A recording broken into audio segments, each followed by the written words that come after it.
is Major Leonard Cottonrath of the Massachusetts State Police. The Massachusetts State Police have activated the Amber Alert System for an abducted child. Please be on the lookout for the following vehicle. 2011 gray Honda Pilot. Bearing mass registration. 2. M as in Mike. A as in Kilo. K as in Kilo 26. That's 2. MKK 26. There is damage to the front end driver's side on this vehicle. Vehicle was last seen traveling on Andover Street to River Road in Lawrence, Mass. Emma Booth, DUT, has been abducted.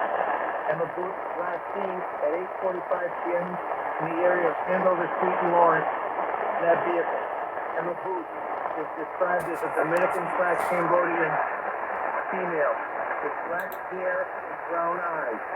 Approximately 2 feet 10 inches tall and weighs approximately 25 pounds.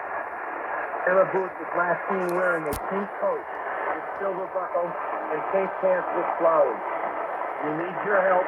Anyone with information is asked to call 911. If you are attempting to stop or apprehend the vehicle or suspect, call 911 immediately.